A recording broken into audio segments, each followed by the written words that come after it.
but anyone who loves God is known by him.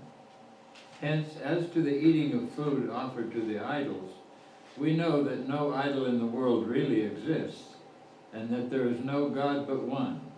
Indeed, even though there may be so-called gods in heaven and on earth, as in fact there are many gods and many lords, yet for us there is one God, the Father, from whom are all things, and for whom we exist, and one Lord, Jesus Christ, through whom we are all things, and through whom we exist.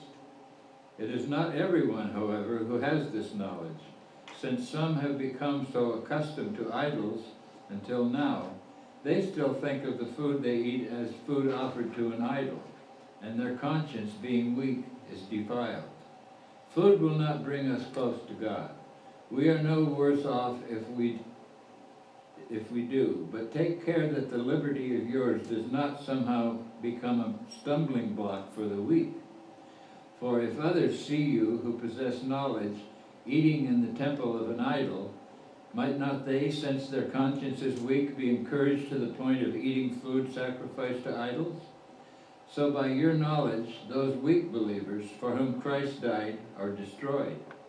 But when you thus sin against members of your family and wound their conscience when it is weak, you sin against Christ. Therefore, if food is the cause of their falling, I will never eat meat, so that I may not cause one of them to fall. This ends the first reading.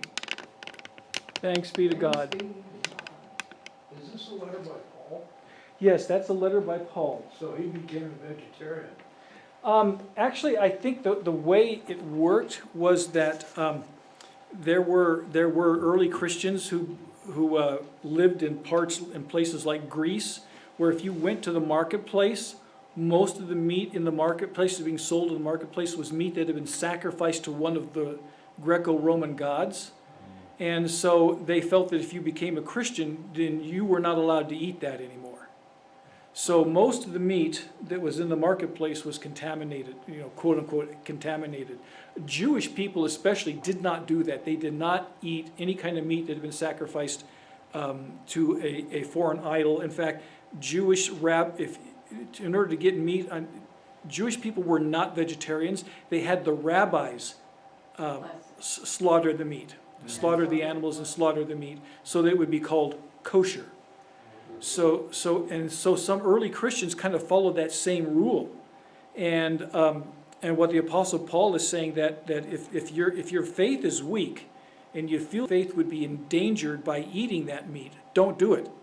And if you're someone, and so if you're in that person's household, sitting down to a meal, you don't eat meat either out of respect for them, because their faith is kind of weak. So it's kind of like what other people do. I know of people I know people personally who are recovering alcoholics. I don't drink alcohol in their presence out of respect for them, to support them and help them. So we don't eat meat now because it's too damn expensive. That's my main reason for not eating steak these days is that it's just really expensive. He had a nerve, huh? Yeah. There's an outfit in Fossil called Painted Hills Beef, Mm-hmm. and they didn't get into the kosher market because the rabbi wants $1,000 a day.